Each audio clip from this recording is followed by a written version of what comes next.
Hey, you guys, and welcome to another episode of Bellies, Babies, and Birth. I am Amy Vanderlinden, and we are building community here in the Phoenix Valley and just sharing resources with women about,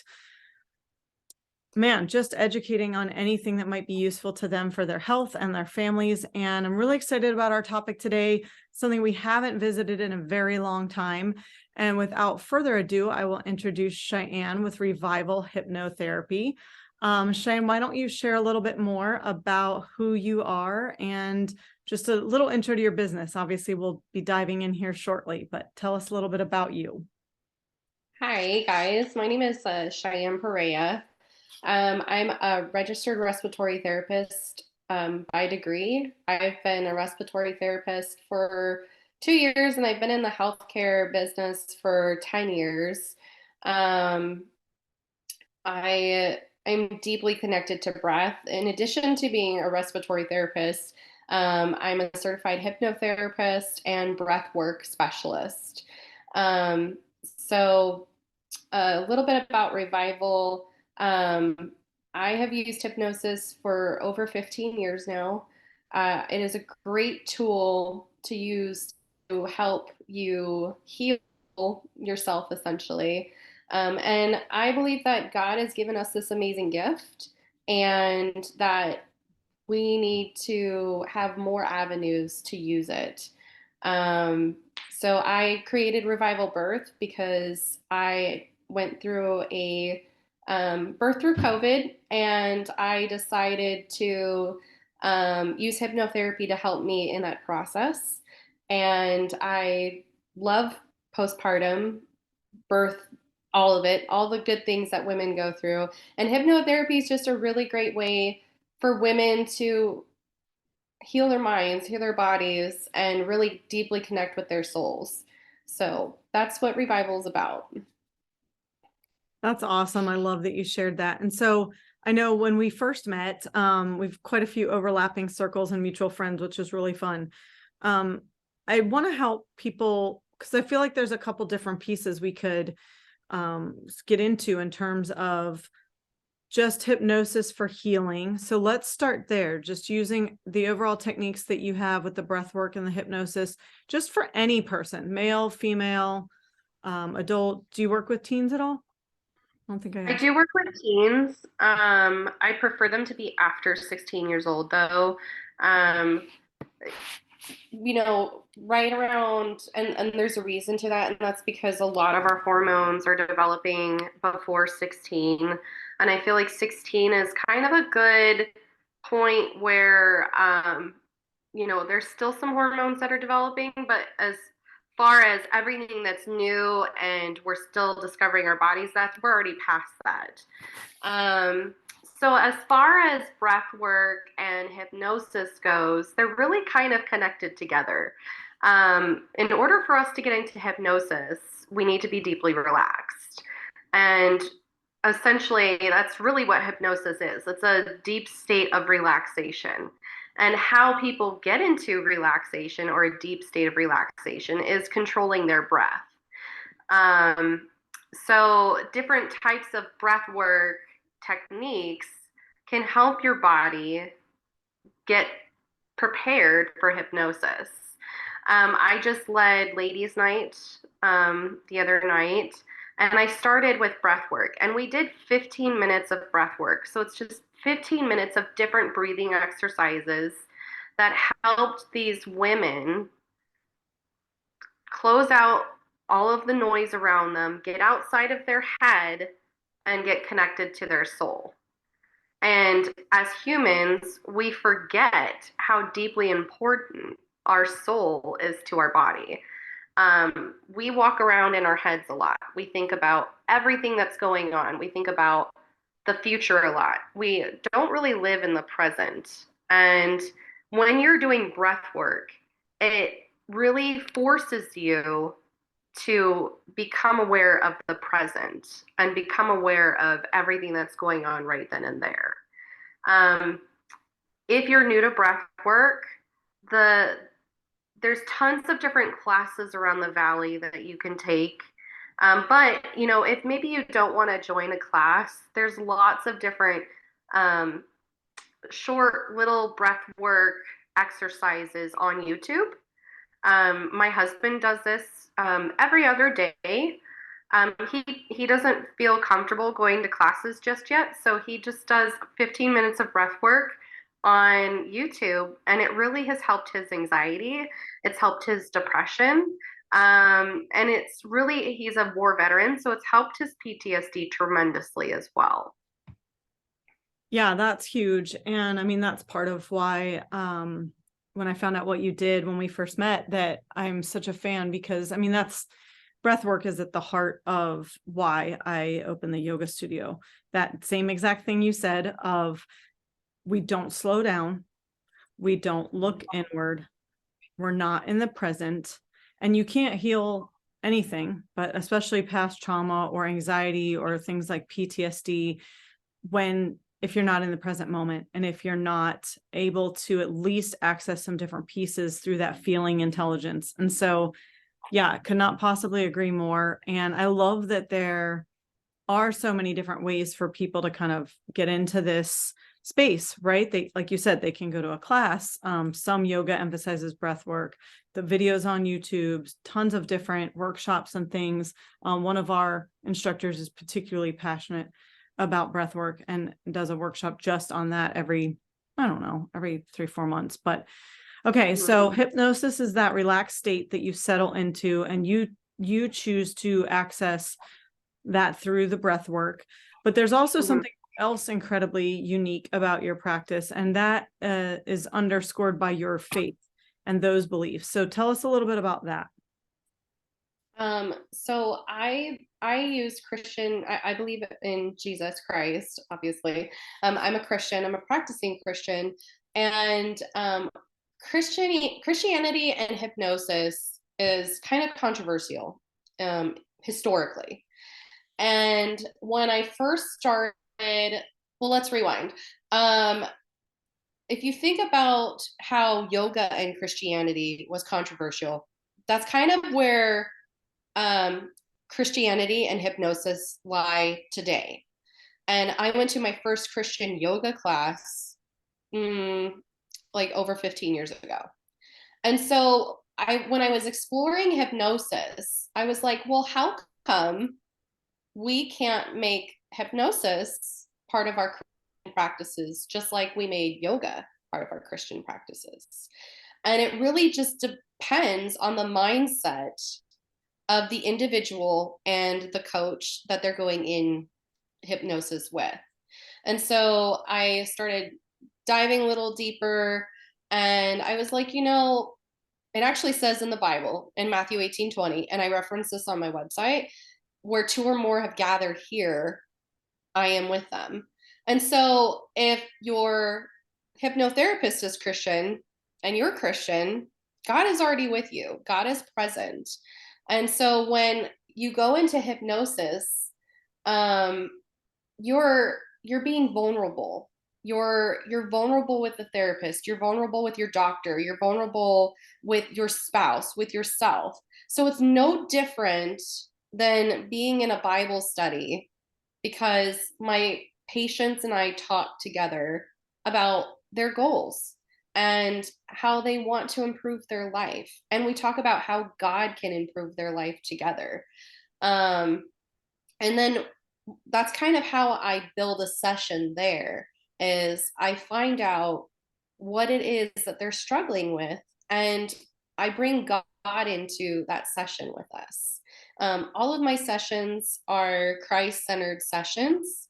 So God is fully present, and he's there every step of the way. You can literally feel the Holy Spirit throughout the whole practice, and it's amazing.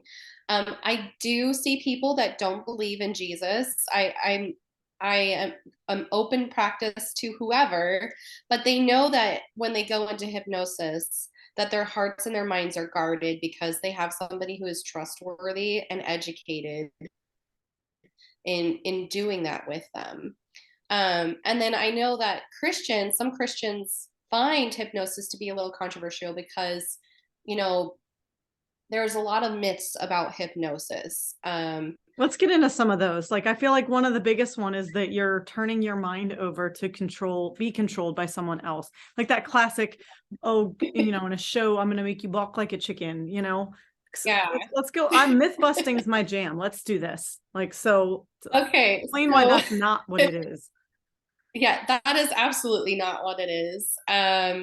So your subconscious mind and your conscious mind are always fully present when you're in hypnosis. So there's nothing that I can tell you that will make you do anything, that will make you believe anything. It's always like positive stuff. We always want the positives there. But if a person doesn't want to do it, they're not going to do it. So if it's against their morals, if they're just not there yet as a person, and this is where some people are like, well, hypnosis didn't work for me.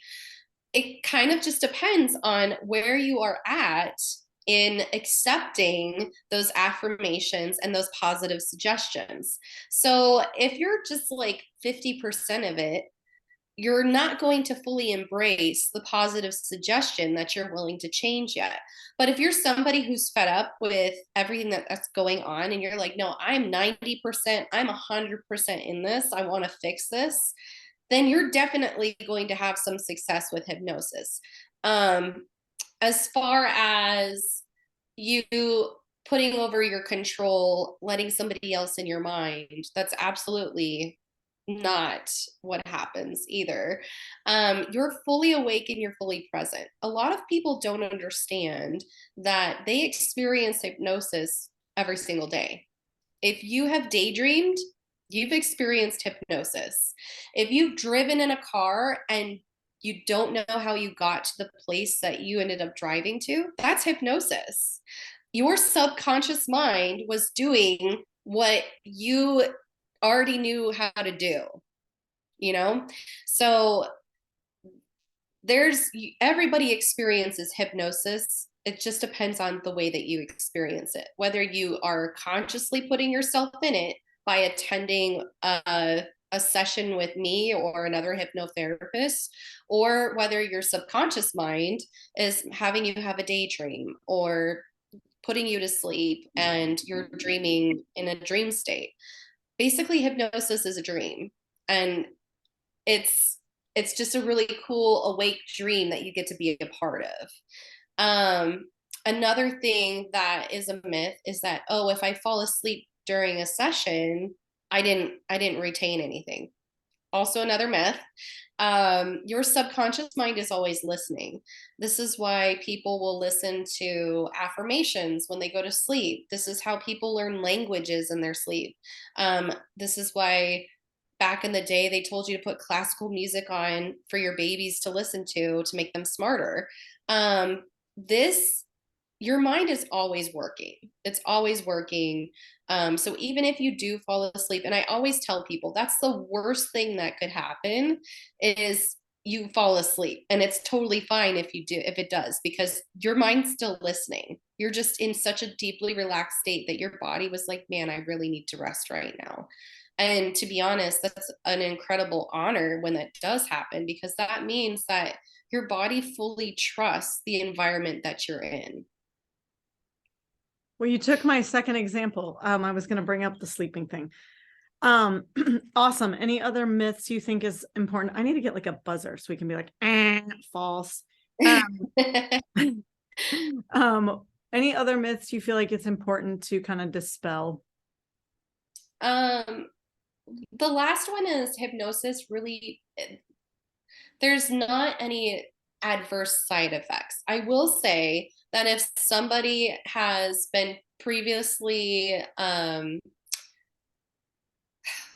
what's the word I'm looking for? Maybe they've been in an institution for their mental health. They should probably talk to their provider before coming to a hypnosis session. When I first meet my clients, I email them an intake form, and so I get their complete medical background, so I can contact their therapist if I need to, so that their therapist and I can work together to help them. But as far as, you're going to get cancer from this or anything like that, absolutely not. like I said, the worst side effect that you could have is that you fall asleep, and you're still going to benefit from that.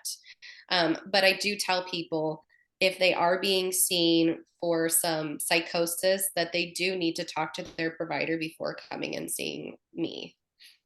Yeah, that makes sense. I think collaboration amongst providers when it benefits the client and makes sure their care is as thorough as possible is always kind of winning. All right, let's get to some of the more birth related stuff. So I was so excited when we were first talking about some of the different ways you're planning to serve the birth community with your expertise and possible classes, possible lady nights here. Like, I know we were having trouble not just brainstorming about a million things and like actually getting somewhere. So yeah, share a little bit more about the way that the hypnobirthing and revival birth will serve that population. Sure.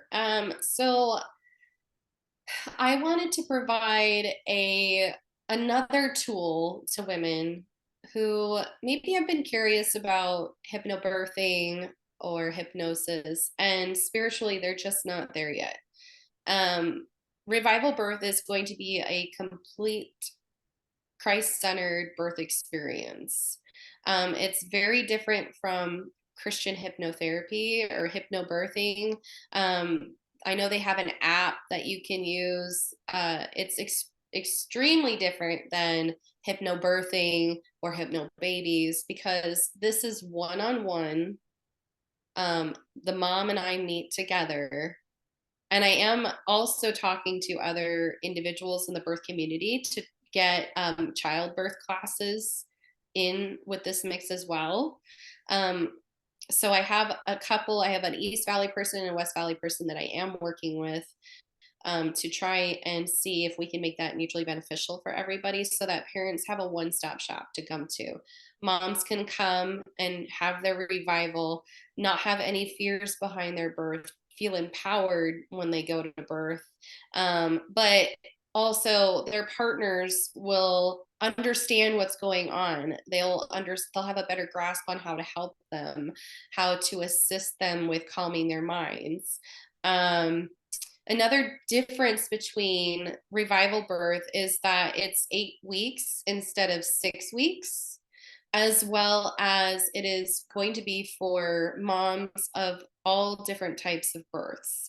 So it doesn't have to be an unmedicated birth. It can be used for cesarean. It can also be used for medicated births as well, because it is really important that moms, no matter what their birthing experience is, does have some mental like support throughout that birthing process, because birth is unexpected. Birth, the only person that knows what's going to happen in your birth is God. And it's really important to surrender once again in the moment. And that is how you're going to have a successful birth, no matter what it looks like. And revival birth really helps moms calm down their fears and surrender to the fact that their birthing experience is in God's hands. I love that. I mean, we talk to women a lot about trying to discuss pros and cons and all the different decisions and things that can come up, because like you said, it's the chance that it's going to go as expected is highly unlikely. And we find it's not so much like, it's not like I would sit here and say all women who have a C-section are way more traumatized than women who have the vaginal birth they planned, or vice versa. What we find is that a majority of women who have trauma and more emotional upset are related to unmet expectations.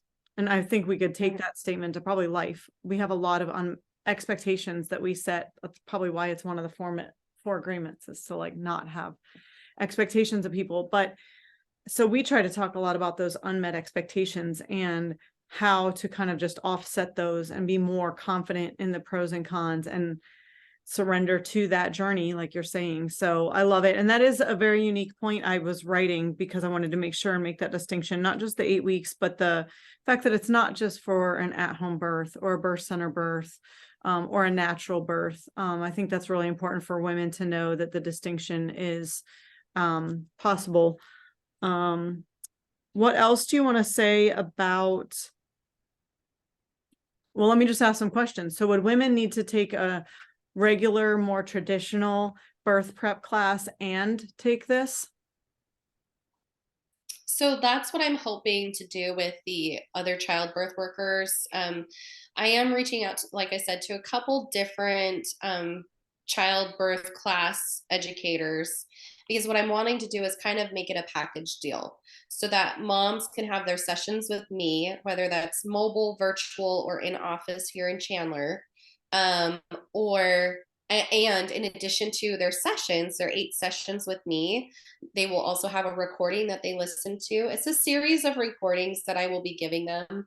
And everybody will get a schedule on those recordings. So there's going to be a how-to guide. But in addition to the revival birth part, as far as the hypnosis goes, there's also going to be a childbirth preparation class. I I'm still waiting to talk to a couple of those ladies. We're pretty busy. It's funny. I feel like babies are being born left and right now. For sure. Um, so it's been a little difficult connecting, but it is on the table. It's coming up here in the next week or two. Another thing that I wanted to add about hypnosis when in pregnancy and childbirth is that it has been proven clinically to reduce the risk of postpartum depression and postpartum anxiety. And this is because moms really have a chance to unlock things in their subconscious minds that they're holding on to, whether that be trauma or maybe some fears that they've had that they don't know about. I like to describe hypnosis as an elephant and a rider. So if you think about a rider on top of the elephant, that's the conscious mind. The rider's in control of the elephant. The rider tells the elephant where to go, what to do, how to act, etc. But the subconscious mind is the elephant. And even though the rider can guide the elephant is a lot larger. And there's a lot of stuff underneath the surface that we don't know that we have in there. Something could have happened to that woman when she was 4 years old that she doesn't even remember. But in hypnosis, that can be released because we're able to unlock that subconscious mind and really get to the root problem, and thus helps her not have postpartum anxiety or depression. So that's another benefit to, in addition to having a better birth, just having a better postpartum experience because they are already doing that work prior to giving birth. Awesome. I thought of another myth we might need to bust, specifically related to revival birth and using hypnosis during pregnancy. Wouldn't it be bad for moms to be releasing trauma and all of those anxious thoughts and feelings and emotions and hormones and all of those things? Won't that translate to baby while they're pregnant? Absolutely not. It's actually the opposite. If you're holding on to all those fears, and if you're holding on to all of that anxiety and that depression, your baby can feel that.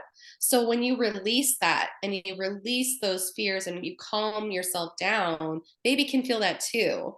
So it's actually really important to address those things prior to getting pregnant. But if you're pregnant already, that's fine, because we can address those things during pregnancy as well. And it's not going to pass on from generation to generation because they have proven that things are passed down by generation and we don't even know that. So it's totally fine to release these thoughts, these anxieties, these fears, the guilt, the shame. I see a lot of women come in for guilt and shame, and I haven't really gotten down to the bit of that as to why women carry around so much guilt and shame. But I can tell you right now, ladies, we carry that around way more than our husbands and the male population does. It is completely safe to release that during your pregnancy, and it's actually more beneficial for you and your baby to do it prior to arrival. I'm glad you clarified that, because I think that would be something that even if people didn't think to ask directly, it would be on their minds, and potentially like an underlying fear as well. It's funny you brought that up, because I literally just did a talk on Wednesday about it was to a group of business women, and we were talking about mom guilt, but I was presenting it in such a way that it's not just for moms. And some of my recent messaging has been around no suffering, no settling, no shame. And so I've been really looking into this a lot lately. And I think that there's several reasons, and that would be a whole other podcast, neither of which you or I are the main experts to speak on. But again, we go back to expectations, right? And I think that women put a lot of expectation and pressure on themselves. I think we've been programmed to be all the things and do all the things for all the people.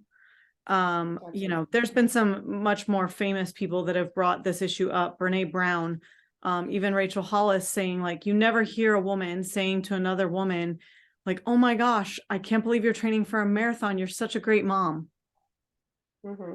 Nobody says that. You guys who are not watching it on video missed all my eye rolling, but you know, nobody says that. That's not the way we support each other. I can't say that. I've had people admire what I'm doing in business. I don't know if anybody has ever admired my motherhood, but they certainly have never been like, oh, it's so amazing that you're teaching your kids that you can run your own business. Nobody says that to me. They might think it, and I don't necessarily feel judged for having my own business. And that's a big part of what we were talking about, like awareness, clarity of what you even want, and then choices, right? So that you don't have those regrets and you don't have that shame. Another teaching I love from Brene Brown is guilt is I did something bad, like I made a bad choice, or I did something I wish I hadn't. Shame is I am bad. It's far more dangerous. It's far more destructive. And it's often a lie from the enemy. And so I think it's amazing that you bring in faith and that foundation of the armor that we get to put on that God gave us, and the ways that that can have such a positive impact on women. And so, yeah, the guilt and the shame are definitely things we need to heal. I think it's why tribe and support in these communities, I'm so glad there's so much more now, I feel like, and growing all the time. The fourth trimester group, we have such an amazing birth worker network in the Phoenix Valley and the state of Arizona as a whole. And women business groups, and just really making efforts to keep it more real about what's hard and what we can choose and what we don't have to choose, and what we can lay down, and what all the things, right? And just supporting each other in our endeavors and in our ways that we're doing whatever it is we might be doing in our particular business or world.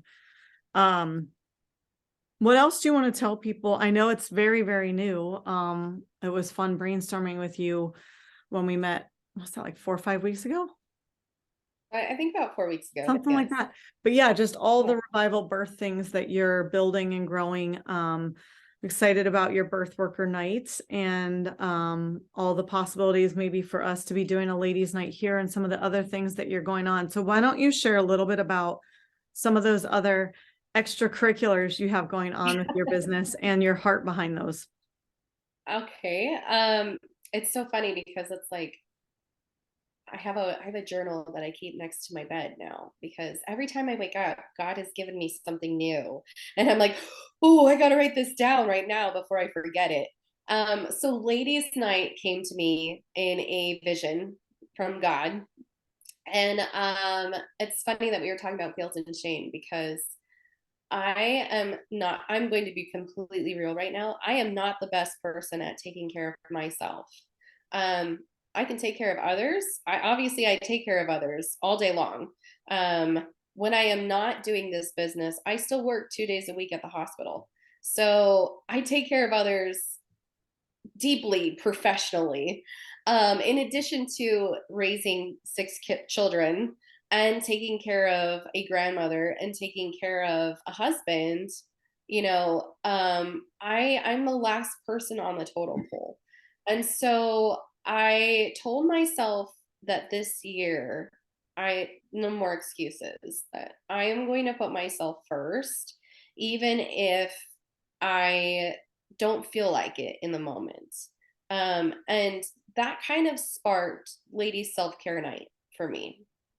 Um, I had been invited to a breathwork class by my friend Kim. She is a Mayan abdominal massage specialist here in the Valley. She also does yoni steam. And she really helps women find their empowerment in being female. And so she invited me to breath work, and it was so nice going and just being surrounded by women. And then, we all are talking about our experience after the class. And it was just so nice to have that camaraderie to talk about the things that we all struggle with and to realize that, I wasn't alone.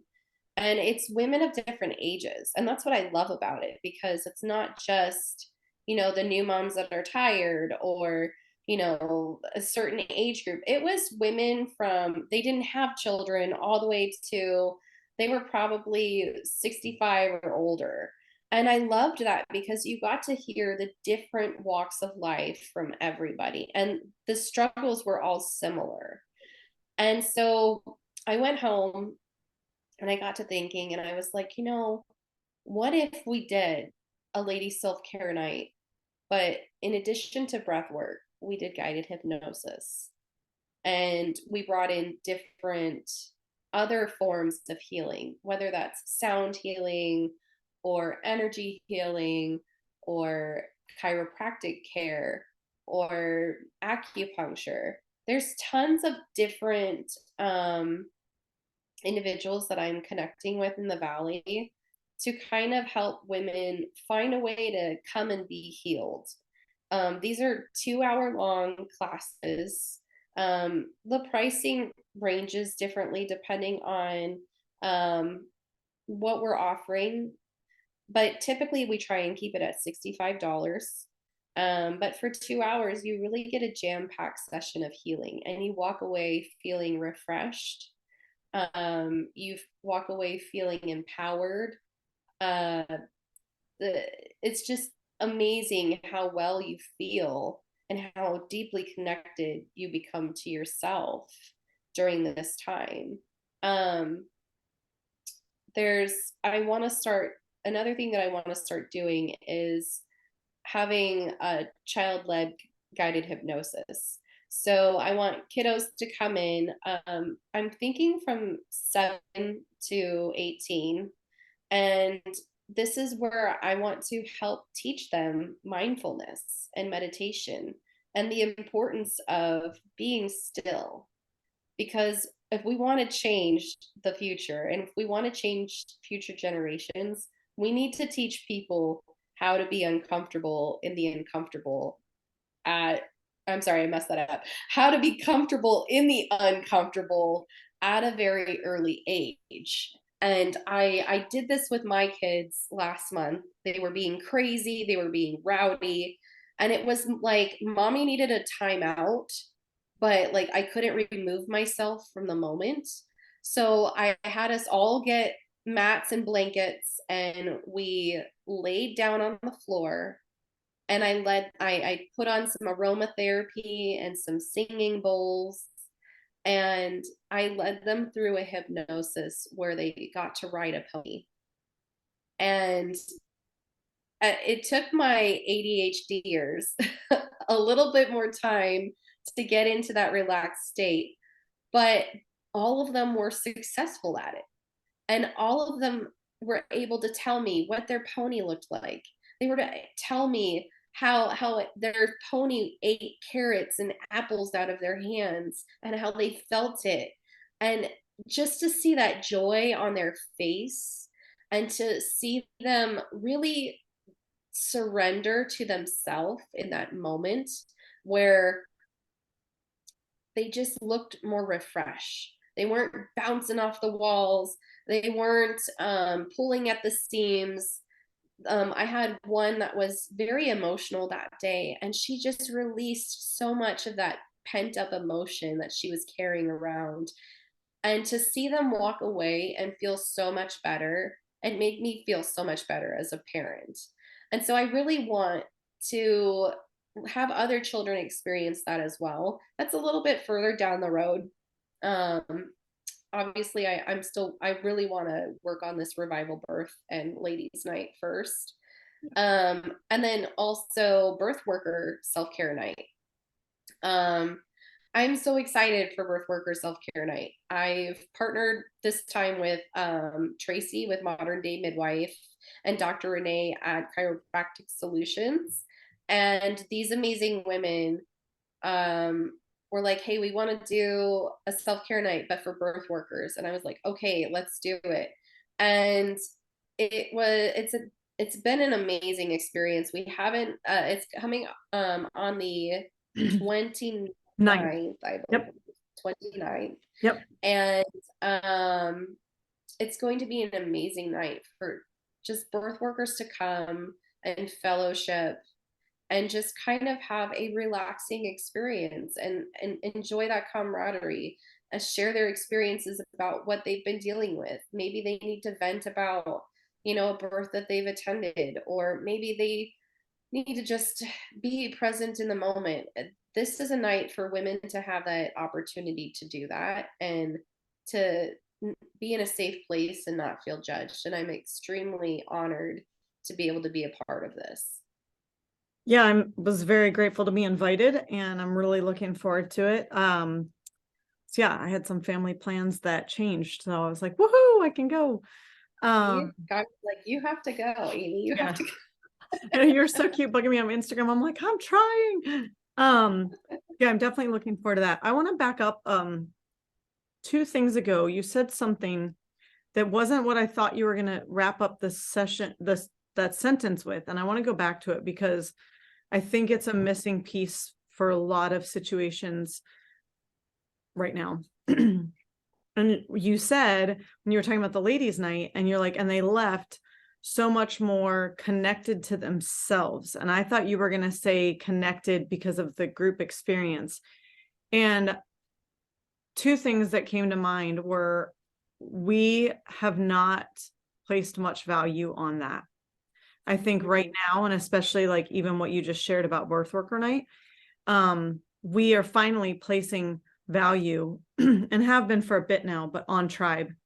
And that we were originally designed to kind of, it takes a village. And I love that 4th trimester even calls their groups villages. And so I think that's more on people's radar, that we aren't supposed to be doing all these things alone. And whether that's our partner, our friend group, groups of women, whatever similarities we choose to overlap, I think that's more on people's radar, and people are finally building that, seeking that, participating in that. The connecting to ourselves, I think, is still undervalued and often missing in terms of being the priority or being the focus. Even when the focus of yoga is internal awareness, a lot of people focus on the class. They focus on their strength, or they focus on their workout, or they focus on their range of motion, which all are great, but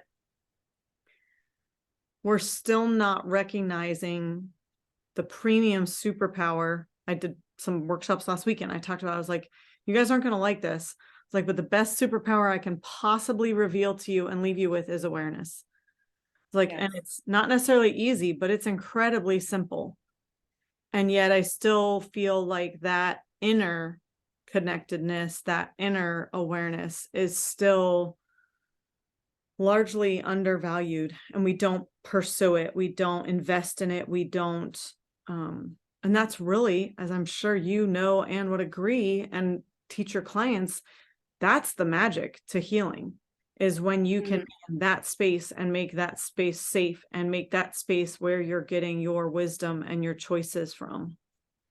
Yes, absolutely. And it's weird because I Lady Self Care Night is a group class, and I did form it with the fact that women could come together and experience each other, but I did not focus the class on that. I focused it more on women healing themselves, and I think that's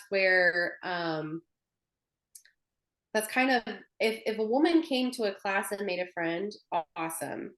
But if they came to a class and they healed themselves and they were more connected to themselves, I've done what my life was created to do.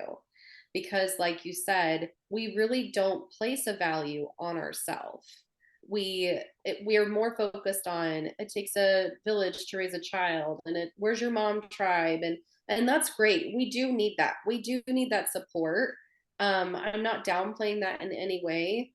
But if you, let me put it this way, you can have all of the support from every person in your tribe, in your circle, in the world. But if you're not connected to yourself, it really doesn't matter, because you need to be connected to yourself. You need to feel firm about your decisions, about your boundaries, um, about your just everything. You need to feel firm about those decisions that you're making, those boundaries that you're setting, those values that you're teaching. And you need to have that love for yourself. And if you don't have that, everything in the world is not going to come together until you value yourself and until you are connected to yourself. And that's something that has taken me a long time to learn, and I'm trying to help others see that before they have experiences like I did. Agreed, 100%. So, as we're wrapping up, is there anything else that you really feel strongly about needing to share? Um, just that, if even if women come and do hypnosis, I don't want them to. So many times I hear women when they're like, "Oh, I tried hypnosis and it didn't work because I ate that extra piece of cookie, or I yelled at my kids, or I screamed during childbirth." Let me tell you right now, a, it doesn't mean, just because you had an imperfect moment doesn't mean that hypnosis didn't work for you. Um, I actually shared this on Instagram yesterday. My son was throwing a fit. He was Oh, I throwing think a I saw tantrum. that. Yeah. He had punched me. He had tried to bite me. He pulled my hair. And, it was, and I get it. He got his first haircut. He was so well behaved during that haircut. He sat still the entire time. And he's going to be 3 in July. So that was incredible for him. She Yeah. even said he was the best, most well behaved child that had ever come in for a haircut. And so he was really excited about this lollipop. And if you could have seen his face when we were walking to the car and it dropped, and there's cars that are trying to drive past us, and it's not a safe space to let him throw this tantrum. So I scooped him up in my arms, and he's having this convulsion of a tantrum. And old me would have been screaming and telling him to stop, and just being really short with him. Whereas hypnosis has helped me get to a point where I understand it's important to be comfortable in the uncomfortable moment. Do I still yell at my children? Absolutely. I yelled at my 2 10-year-olds for throwing paint on each other in the middle of the house. Yeah. Yeah, I That's did. very Yeah, yell yeah. worthy. Holy heck. Yeah, yes. But, yeah. And it was more like screaming because they were throwing it in line of furniture and clothing. Yes. Yes. So did I scream some octaves? I totally did, because in that moment I was not I was here and I wasn't here. And I came back and I apologized to my children. I said, I'm so sorry for yelling at you. Um, what you did was wrong, but I should have handled how I reacted better. Versus me 5 years ago when I was just still learning to be a mom. I was snapping at them for being kids. I was snapping at them. I was putting them in timeout. I was punishing them because they were still trying to learn how to be people, essentially. And um, it's okay if you do the hypnosis, if you do the meditations, if you do devotions, and you still have moments like that. That's totally fine. I did hypnobirthing with Mateo, who's my youngest boy. And I will tell you, when I was in transition, I metamorphed into this different being. I don't even know who that woman was. I would like to say I am very kind-hearted and soft-spoken, and yes, I do like to talk, but I am a very happy-go-lucky person. This person that came out of me was angry. I was 8 shades of crazy. If it needed to be my way or the highway. And transition comes, and if that happens to you, it's okay. It doesn't mean your hypnosis didn't work. It just means that you just met your threshold, and that's fine, because that's what hypnosis does, is that each time you learn more and more ways to push your threshold out and build that threshold. um so I don't want women to feel like a failure or to feel like it's not working. It just means that we still have more work to do, and that's okay, because we're not perfect. We're human. Yeah, 100%. It's like, maybe I could go in a transition and be nicer. I don't know. Yeah, no. Mine were I both don't even brief, and I mostly just remember throwing up. But anyway. just screamed a lot. Yeah, be careful what you eat, because you will likely see it again later. Well, I want to honor our time. I'm sure we could go on and on about trauma and healing and awareness and parenting. My gosh. Where can people connect with you if they want to learn more about hypnosis, or specifically your business? What's your website? My website is revivalhypnotherapy.com. Another way that they can connect with me is also on Instagram. So both Also, ways. Revival Hypnotherapy. It's a Revival Hypno AZ. Okay. So those are the two ways that I'm most active. And please reach out if you have any questions. I give 15-minute complimentary consultations to all of the women before I speak to them, or before I see them in office. So if you have questions or concerns, that's a great time to address. And I don't mind at all giving 15 minutes of my time to answer some questions. Absolutely. Yeah, that's so helpful. Helps people get past some of those things, and like even just the conversation, so that they can chat maybe things they don't even know to ask. So that's great. And your office for in-person is in Chandler, Mm-hmm. but you also do telehealth. Yes, I do telehealth, and I do go mobilely to your home for an additional fee. But I also am taking HSA payments as well. So I was approved to take HSA payments, and I also do cash pay, as well as bundled sessions to give a little bit of a discount. Wonderful. Well, I thank you so much, Chyanne, for your time and sharing your expertise. I look forward to collaborating and doing more fun things in the future. And just helping people to, yeah, we are all about however they want healing, and however they can have more empowering births and recoveries, and just truly having that inner awareness. And I'm so grateful for the role that you play in that, and the services that you are bringing to the Valley. So thank you very, very much. And thanks for being here. Yeah, thank you for having me. Have a great day. Awesome. And thank you guys for another episode of Bellies, Babies, and Birth. Stay tuned. Catch us on the next one. Share it out, like, subscribe, all the things. You know what to do. And we'll talk to you soon. Okay.